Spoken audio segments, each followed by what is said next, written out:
Hey guys, welcome back to my channel. So in this video, I'm going to be setting up my February budget. I do want to say before I get into the video that I apologize for not filming in the month of January. January is always an interesting month for me because I actually don't get paid for January at the time I'm accustomed to getting paid for January or for any month. And what traditionally happens is I work somewhere where we receive our paycheck for January in the middle of December. So I have not quite adjusted to that, and I've been at this job for almost 4 years. But I've still not gotten accustomed to getting my January paycheck early. And honestly, I did not trust myself enough to budget my January check as if I had gotten it at the end of December. So what I did in December was I went ahead and paid all of my bills for January when I received my check in December. And I essentially had to live off that check for like 6 weeks instead of 4 weeks. And yeah, fortunately, I kind of got bailed out because I got a little bit extra income in the middle of January that kind of helped me make it. But I honestly, y'all, budgeting a 4-week paycheck for 6 weeks was so difficult. And I made so many mistakes. And then, of course, we had Christmas, which I did not really prepare for last year. So this year, that's something I really want to prepare for or prepare better for. So I just didn't feel comfortable getting on camera because I don't want to say I failed last month, but I did not do well at all. And it actually, set me up to not do as well for February because I just did a lot more spending than I should have. And, yeah, it's already affected my February budget. So for reference, I did get paid on Friday, January the 29th. So as is traditionally the case, I always go ahead and pay all of my debt bills. That's just usually how I handle things. So although today is February the 1st and really, the first day of February, I did receive my February check on Friday, so I've already spent some of the money that I had budgeted. But I'm still here today to share with you like how I have been allocating those dollars. And I had already written this out, and I should have showed you all this, but I had already, and I don't know if you can tell, but I had already like made my February budget, and it's already changed. So to the point where I can't even use the budget I made because things happened between Friday and today. One of them being my income was not what I anticipated. It was less than I was anticipating, which kind of threw all of my numbers off. And then I had some expenses that I did not account for when I made my budget. The first one, that is. So I'm just trying to learn how to do this. I will say, although I have been slacking on using my budget mom method, I've really been on top of recording my expenses in YNAB. And so one of the things I really love about YNAB is it helps me to see what my bank balances actually are, even for transactions that have not cleared yet. If I enter in a transaction that has not yet cleared, YNAB still deducts that amount from my balance, even if that deduction isn't even shown in my actual bank account balance. So I really, really like that. Now, the budget mom I like because the way it's intended is for you to really see if your spending is matching your priorities. And I can definitely say, just judging by what I did last month, even though I didn't really do a very good job of keeping up with it, and here in the budget mom budget by paycheck planner, is that I did a lot of frivolous spending last month. And my biggest issue is when I get down to my envelopes, because my envelopes for last month were essentially groceries, gas, and fun money. I have learned that I need to separate my fun money categories into more categories because I was treating my my eating out as part of a general food budget that fell within groceries. But that's not working for me. Also, I had a situation last month where I did a lot of fun money spending, although I didn't have a whole lot of money budgeted within that particular category, but I really did some overspending. And by me classifying everything that wasn't groceries or gas as fun money, I have a lot of transactions wrapped into this fun money category, but when I go through, I see I have some personal spending where I had to get prescription refills, where I actually went to the doctor and I had to pay my copay.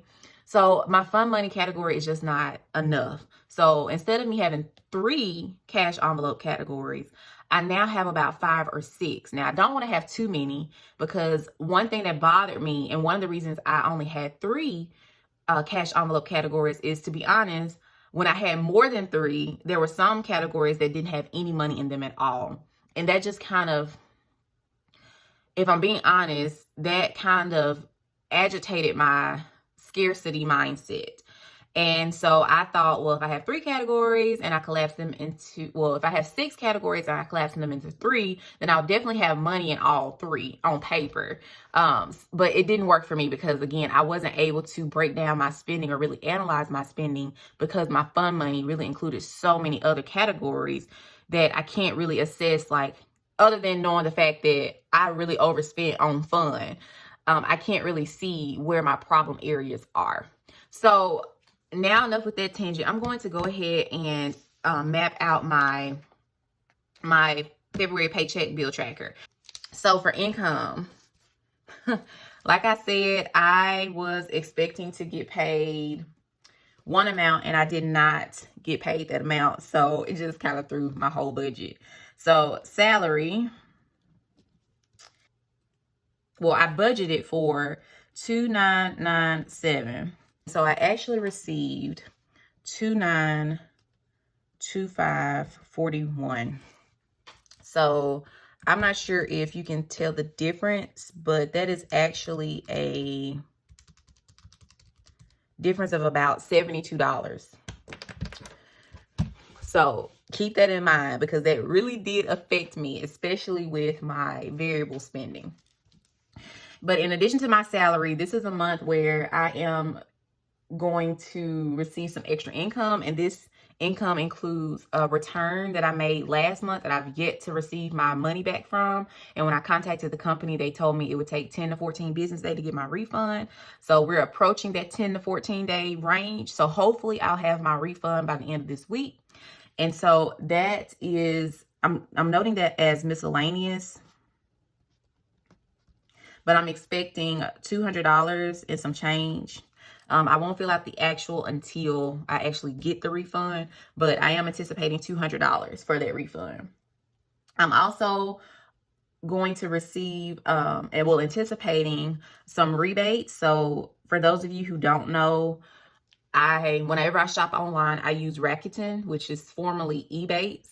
And in February, anyone who uses Ebates or Rakuten receives a rebate check for whatever it's equivalent to a certain percentage of their online shopping purchases within a particular span of time. By February 15th, I'll receive a rebates check, and my rebates check is going to be, I'm expecting about $57. I think it's $57 and some change, but I'm just going to put in $57 because I always try to underestimate my income and overestimate my expenses. So between the estimates, I should be okay. So rebates, I'm expecting about $57. And then also I'm expecting some commission from some things that I've sold in January. And so for that, I'm expecting $52. Hopefully this commission will actually be more, but I know for certain that because I earned this commission last month, I'm going to get a check around the 10th of the month. Not a check, but a deposit of this $52. But I also plan on selling some more items this month. So hopefully I'll receive more than the $52. But right now I'm basing my budget on money I know for sure that I will have. So we have, in total, my budget amount was was $2,997 plus the $200 plus the $57. Let me just clear all this out. $2,997 plus $200 plus $57 plus $52 is $3,306. Okay, so now we have our bills. So I will say this is where it's gotten a little funky. So I did pay my tithes, which is not really 10%, but it was what I honestly could afford to give. And so I did make that transaction on Friday for $100, and hopefully I will be able to get up to 10%. So on the 30th, we had my job form subscription, which I think I mentioned in a prior video. I use job form for work, and I am reimbursed, and I need to check on my reimbursement because I did not receive my reimbursement from last month. So I need to check on that. And as you'll see, whenever I have like some change in my budgeted amount, I always round up because again, I tend to round up my expenses and then I round down my incomes. I have my BetterHelp subscription, which in all honesty, I really wanted to cancel for the simple fact that $109 a month is killing me, if I'm being completely honest. Then we have Hulu, Spotify, which y'all, to be honest, I need to cancel this. I need to cancel it because I am not really using Hulu. I really only have it because I have Spotify Premium for students, and this particular plan came with Hulu for free. So I can get both Hulu and Spotify for like $5 and some change a month. But again, I round up just so I have a little cushion. But I don't have time to watch TV. When I do have time to watch TV, I'm usually watching cable TV satellite TV, because that's what we have at home. Canva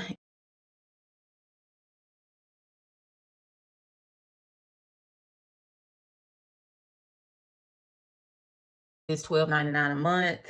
Then I have an allergy bill, which, oh, y'all, it's so frustrating because I'm allergic to everything. So I have to I have to go to the allergist every week, that is, to get this situated. And that comes with a bill because my insurance does not pay for all of my allergy bill. Then I have YouTube Premium, which I'm gonna be honest, I tried canceling this, but I cannot deal with YouTube ads. I am in school. If I'm trying to teach myself how to do something, I cannot stand to watch ads on YouTube. Again, for this, I get the student discount, so I only paid like $6.41. But of course, I round up to $7 to cover myself. Healthy Wage, I've talked about in another video, and this is something that I am so ready to be done paying. This is $50 a month. I think my last payment will be in May, and I thought about extending my bet because I am nowhere near reaching my wager. And yeah, I'm not doing it. This is again another almost $200 of frivolous spending when I think about, and not frivolous, but spending that is discretionary that I don't necessarily have to spend. So if I were to get rid of my BetterHelp and my Healthy Wage, that will free up about $160 a month. And then $160 can be reallocated. Google Storage is due on the 23rd, and that's $2. iCloud is $10, and honestly, I'm going to try to figure out a way to get rid of this iCloud bill. And I think what I'm going to do is at some point before the week is out, I'm going to go and transfer everything that's in my iCloud probably to my Google storage. I just figure if I have Google storage, then I don't necessarily need iCloud as well. And then my car insurance, which is due on the 28th, but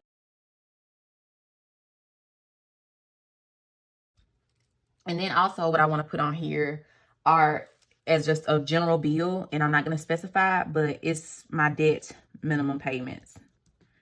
And I have these all written out on my actual debt worksheet, but I do want to, and I should have put this up at the top, but again, I did pay all of my minimum payments on my debts on last Friday. So the total of those minimum payments that I made,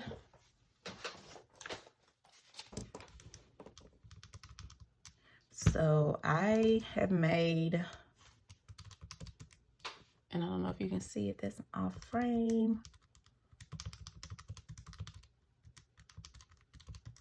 So total minimum payments that I've made for the month is $13.99.17.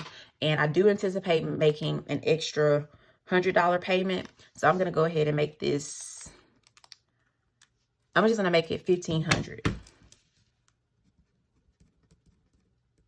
100 plus 20 plus 109 plus 6 plus 13 plus 100 plus 7 plus 51 plus 2 plus 10 plus 118 plus 1,500 is 2,036.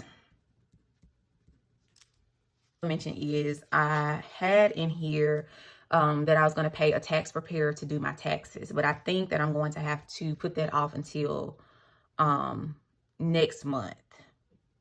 So we will see. I don't know if I want to, you know what? Let's put it down. We're going to put it down. Because I have been doing my taxes on my own, and I'm just going to put it down for the 28th. No, yeah. No, I'm going to put it down for the, what's the last? I'm putting it down for the 15th. And I've already gotten a quote that it's about $150 is the deposit. Okay. So I have been doing my taxes on my own. I have a very, to me, complicated tax situation. So this $150 is about what I would pay for like TurboTax or and the like. So I just feel like this year, especially after having to pay nearly $5,100 last year, this year I would rather invest this $150 to get a professional to help me with my taxes, so that I know that I'm doing things correctly. And maybe this isn't something I have to do every year, but this year this is something I'm willing to sacrifice to make happen, because I really do need the help. Okay, so the next section here is going to be my cash envelopes. And something that I'm doing differently for the month of February is my goal is to experiment with digital cash envelopes. So I'm not sure if you're familiar, but there is a new app on the block. And this app is called Cube Money. It was formerly known as Proactive. And I believe they did their official launch on Friday, the 29th. But I have been using Cube for the last, since October. And I know I've said that, and maybe, I don't know if I ever posted the video where I talked about this, but in the past, it was really difficult for me to use Cube. And it was really more so user error. I don't really carry like a full-size wallet every day. I've said before that I'm a debit card swiper. I'm a huge spender because I like swiping. So that's why I tried to transition to cash envelopes and use real cash for my spending. It just wasn't working that well. So this month I'm really going to focus on my cash envelopes. My digital cash envelopes, and just see how that works, how and if it works better for me. So with that being said, I have groceries as my envelope, as an envelope. I have gas, which also includes car washes if I choose to get car washes. I have restaurants.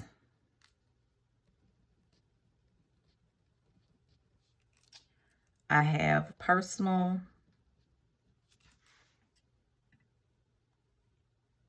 And I have personal / beauty, I should say. Which again, this is a category I haven't had before. And then I have my flex funds. And the goal with the flex funds is to just roll over anything that I don't use in any of these other envelopes. So for the month of February, I'm budgeting $300 for groceries, $120 for gas. I'm budgeting $0 for restaurants. And that's because I overdid it already in my personal funding. And flex funds, I just budget $0 because I don't know how much I'm actually going to be able to roll over until I do my weekly check-in. So the total cash envelopes, 300, 120 plus 320. We have $740. So far, so good. This budget is looking pretty good. Okay, so now let's go over to sinking funds. This is something, again, that I really want to focus on this month. So we have my sorority dues, which is going to get $28. I paid this. This is a fee that I pay annually. I have my Costco dues, which are actually due at the end of March. So I'm putting 60 in now. I should have been putting $10 a month in beginning last March, but I didn't. So now I'm trying to catch up. So once I put the $60 in for this month and the $60 at the end of February, then I'll have my $120 Costco membership fee. I get my car tag in June. So I need to budget $140 because, again, I was late starting on this. So I'm trying to catch up. Medical, this is just to cover any like co-pays or anything if I have to go to the doctor unexpectedly. $20 is really not a whole lot of money because, like I said, I have a really high deductible insurance plan and I'm looking into getting an HSA. My goal is that once I am able to, let's say in April, when I've already fully funded my Costco fund and I don't have to pay $60 a month, I only have to pay $10 a month, put $10 a month in, then I can put that extra towards medical as well as toward Christmas, which currently is not getting funded.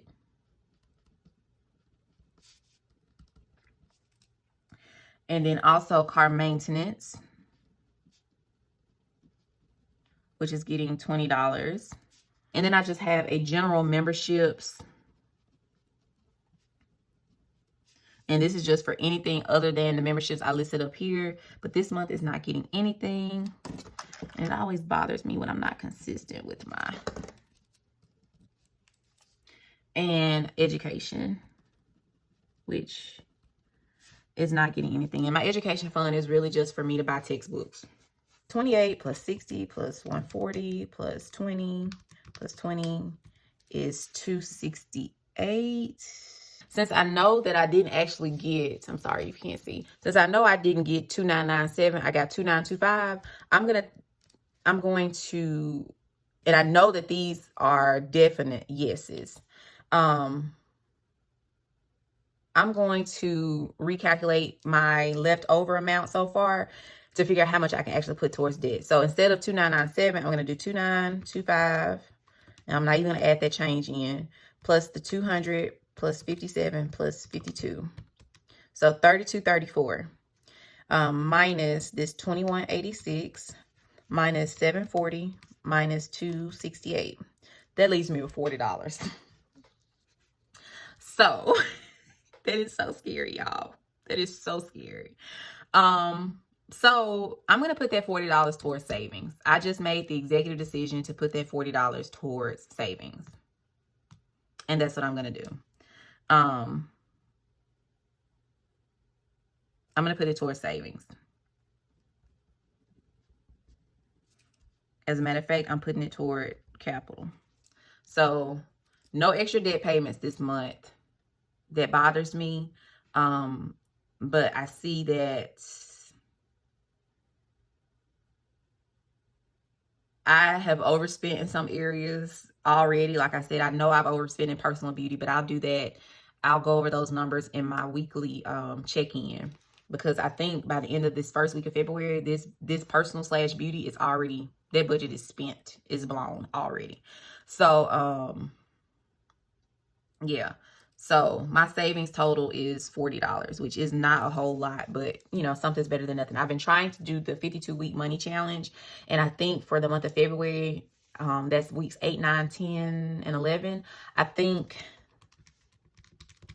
that's $38 that I need to save for the month of February. So it's rough. But one of the things I have learned from just doing this budget and talking through these numbers is, what has helped me out this month is having this extra almost $300. So I've known this for a while, is that I need to kind of come up with a side hustle. Now, I'm not going to pressure myself to do this side hustle now necessarily, because I'm just gonna be honest, this is a very stressful semester for me. I'm getting ready to take comps this summer, and between having a full-time job, going to school full-time, and studying for comps, and I'm also studying for a certification exam I take the middle of March, I just have a lot going on, and I don't really have the time I barely have time to sit down and do my budget videos. But I also don't have the time to try to, drive for DoorDash or, set up some type of store. I mean, I have been trying to make extra income selling on eBay, but it takes time to do those things. So I just have to regroup and try to reevaluate my schedule to see if there's like some dead spots in my schedule that I might be able to like slide something in. I've really been exploring the idea of opening an Etsy shop. So, if I do that, then I would need to do something that, once I develop something, it'll just essentially keep itself open. So essentially I would need to create an Etsy shop where I do mostly printables so that they're instant downloads. I don't have to worry about spending time shipping things, but I don't know what that's necessarily going to look like. So yeah, I've just been exploring these ideas and trying to think about, what would be feasible with my schedule or given my schedule. So that's all that I have for you all. I apologize if this video was so long. I really didn't do a very good job planning this out, but I think what I'm going to do as I'm looking at things now, I definitely think I'm going to get rid of my BetterHelp as well as my iCloud. And I'm trying to be, I'm trying to be gracious, or trying to give myself grace, because this tax preparer fee, again, it was not something that I was planning on spending. But I know now that this is probably something that I need to make a sinking fund for going forward. So let's break that 150 down into, so about $13 a month is probably what I need to start setting aside for this tax preparer fee. I'm not even sure if you can see that, but and again, I may not even actually spend this, which might clear up some money to put towards debt. And it's just like, writing things out in this way helps me to see where my priorities should be. And yeah, it's tricky. So especially when you're working with you're like me, and like I said, I have a serious spending problem that I'm trying to get over. So yeah, I'm just prayerful that things will get better very soon. So I hope y'all enjoyed this long, wordy, lengthy video. If you did, please give me a thumbs up. If you have any suggestions, please leave them down below, and I will see you in my next video, which will more than likely be my sinking funds, faux fun, cash stuffing. Bye.